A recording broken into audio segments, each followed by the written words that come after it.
Bonjour et bonsoir.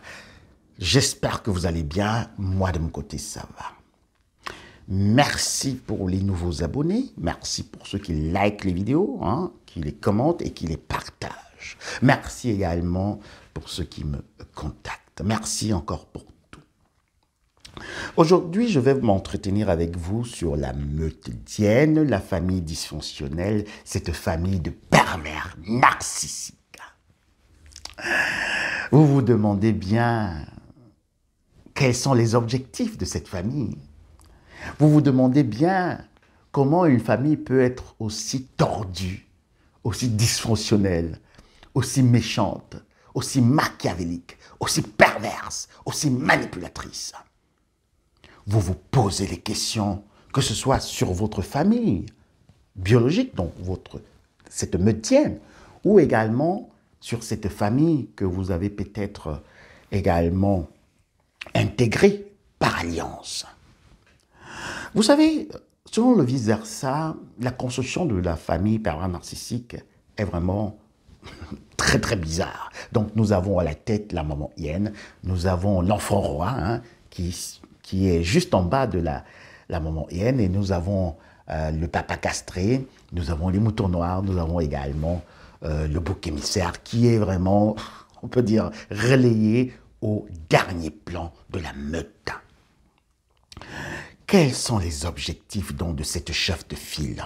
Parce qu'il faudrait savoir que la maman hyène, c'est elle le cerveau de toute cette famille. C'est elle qui dirige les opérations qu'elle va plus tard donner, concéder à l'enfant roi. Mais c'est elle qui a la vision de tout cet empire qu'elle voudrait construire, qu'elle voudrait bâtir, qu'elle voudrait établir.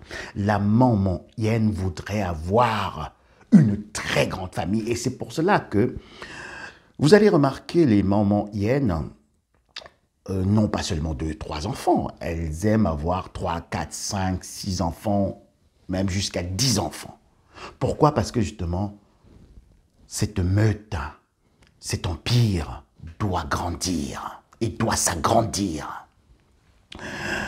Et la maman perverse narcissique, la maman hyène, va procéder de plusieurs manières pour atteindre ses objectifs.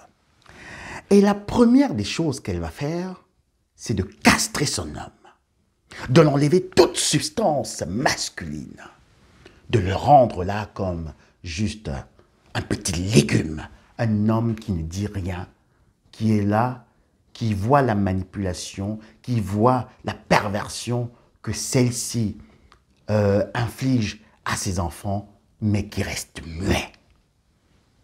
Un homme qui a perdu justement toute sa virilité. Et pourquoi la maman perverse narcissique, la maman hyène, castre son homme? Il y a un autre objectif. L'objectif, c'est également d'émasculer tous les hommes de la meute. Donc, tous les garçons de la meute, si c'était votre cas, vos frères, vont avoir justement ce modèle de castration, si on peut dire comme ça, qui est votre papa. Et ils ne peuvent qu'obéir à cela. Et la maman narcissique, la maman hyène, c'est que quand elle fait cela, alors il y a moins, on va dire ici, de conflits vis-à-vis de ces hommes qui eux-mêmes n'ont plus mot à dire dans cette famille. La maman perverse narcissique castre son homme, il faut bien suivre sa pensée. Elle castre son homme afin que celui-ci soit un modèle de castration pour ses garçons et que ces garçons soient également, on va dire ici, impuissants face à la perversion, à la méchanceté de l'enfant roi. Vous imaginez quand un homme, un garçon dans cette famille, il a même, parfois même, il faut savoir que c'est la cadette qui est l'enfant roi. Et il ne peut plus vraiment s'offusquer ou bien retorquer par rapport aux agissements de l'enfant roi. vous constatez que cet homme, même s'il est l'aîné, il a perdu toute force de caractère. Mais il ne le fait pas, on va dire ici, consciemment. C'est parce qu'il sait que son papa a été castré et que lui, il n'a plus de soutien. Donc maintenant, qu'est-ce qu'il doit faire? Il doit venir faire amende honorable à l'enfant roi et aussi à la maman hyène, donc ça veut dire la vénérer. Quels sont les objectifs de la maman hyène, cette chef de file, cette femme au cœur noir, cette manipulatrice, cette femme sournoise, cette femme hypocrite, cette femme parfois qui joue également les pieuses, qui est là toujours en train de dire à ses enfants, il faudrait qu'on aille dimanche à la messe, il faudrait lire les livres sacrés, il faudrait prier, il faudrait être humble, parce que je suis humble. Non, la maman Père Narcissique est une bonne manipulatrice et elle a des objectifs. Elle va endormir également tous les enfants avec cette affaire de religion et de piété.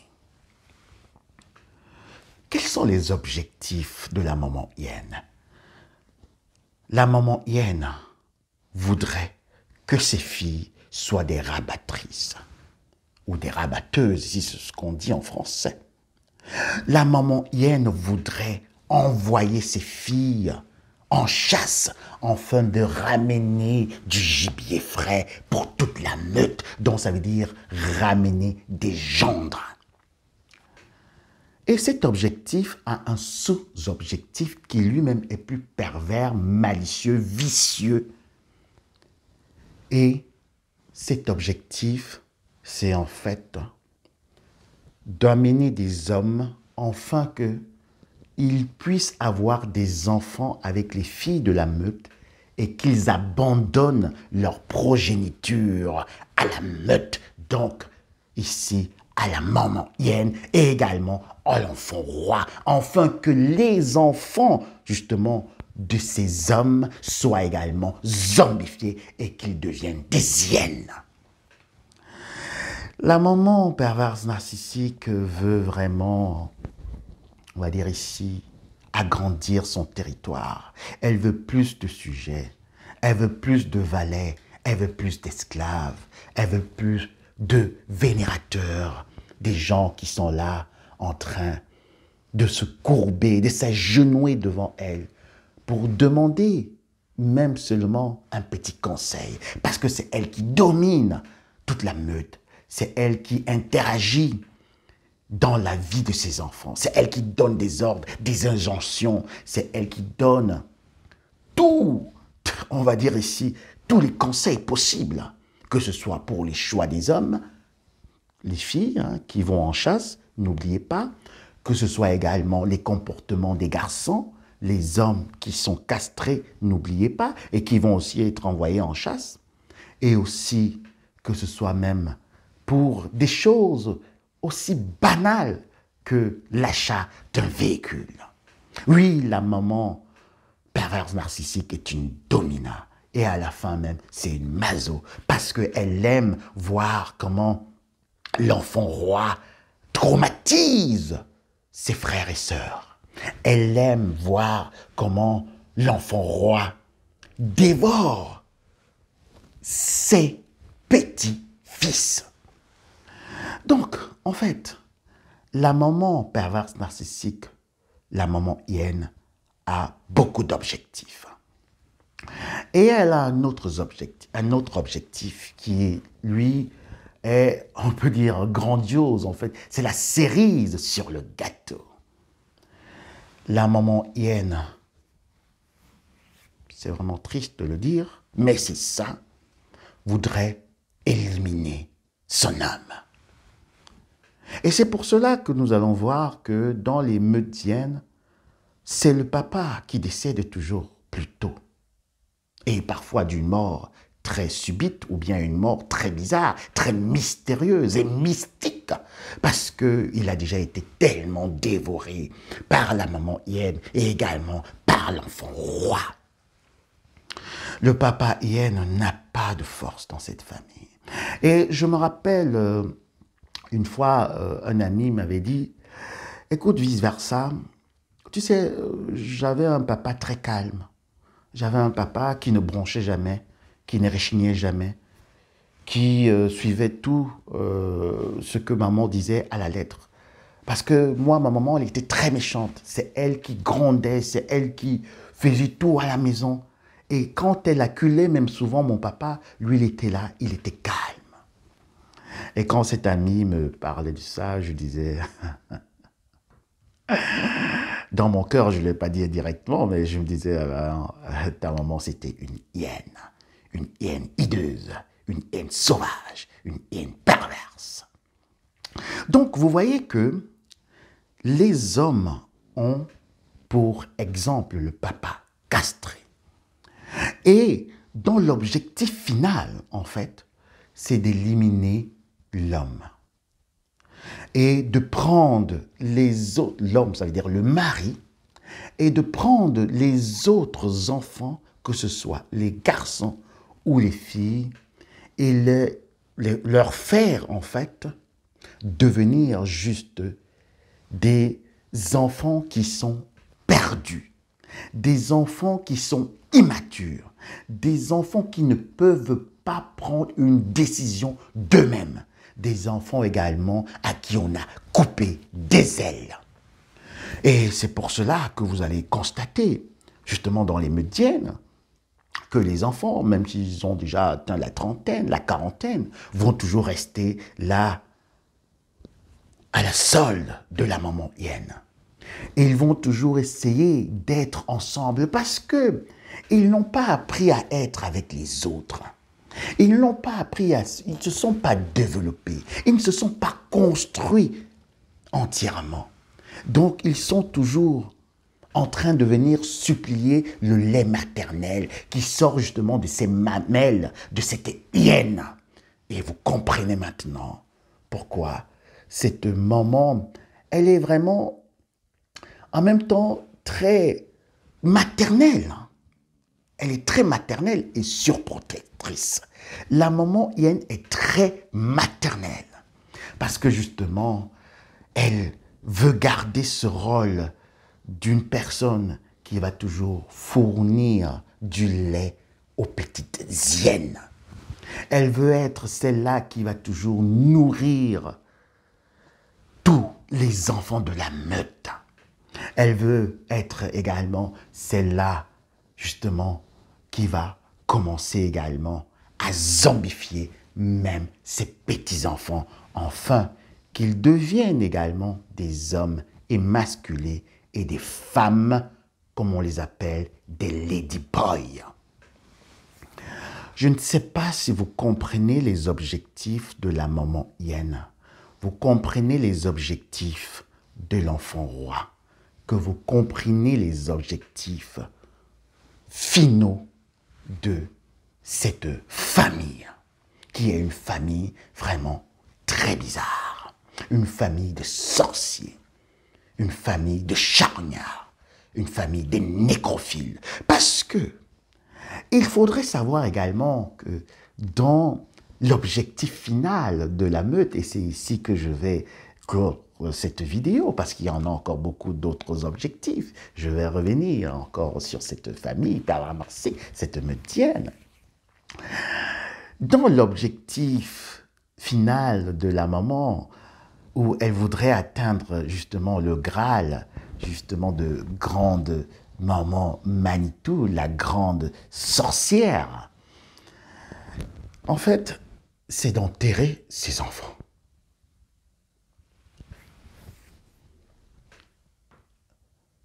Vous savez que c'est une chose très difficile de voir un parent enterrer ses enfants. En principe, dans le meilleur des mondes, ce sont les enfants qui vont porter à la tombe leurs parents. Dans le meilleur des mondes, parce qu'eux, ils sont déjà très âgés. Mais la maman perverse narcissique, la maman hyène, je vous dis, est une machiavélique. C'est vraiment une très grande sorcière. Et qui veut également accéder à certains niveaux d'initiation. Et ces niveaux d'initiation ne vont qu'être justement accédés par rapport justement à ce qu'elle va faire d'abord au papa qui va clamser avant elle, il faut bien comprendre, et également ses enfants qu'elle aimerait justement enterrer. Parce qu'en fait, la cérémonie des funérailles chez les Médiennes est vraiment un moment très, très, très codé. La cérémonie de funérailles chez les Médiennes est un moment d'initiation. La cérémonie de funérailles dans cette famille est un moment également de consacrer l'enfant roi. Je vais revenir sur la Médienne, sur cette famille dysfonctionnelle, cette famille de pervers narcissiques. Et si vous êtes le bouc émissaire pour clore cette vidéo, alors vous avez compris déjà jusqu'à présent quels sont les objectifs de la famille pervers narcissique, de la maman hyène, de l'enfant roi, et aussi des moutons noirs. Mais quelle est votre place dans cette famille? En fait, parce que, comme je vous ai dit, la maman pervers narcissique, si vous lui avez tourné le dos, donc vous avez fui la Médienne, vous vous êtes opposé à la Médienne, voudrait également avoir la confirmation de ses sorts en vous emmenant, vous, le bouc émissaire, également à votre dernière demeure. Bon entendeur, salut. Bienvenue sur la chaîne du Psychospirit. Merci pour vos pouces, merci pour tout. Mon adresse email est en dessous de cette vidéo. Entre-temps, je ne peux que vous souhaiter une agréable, excellente journée. À très bientôt, bisous, bye.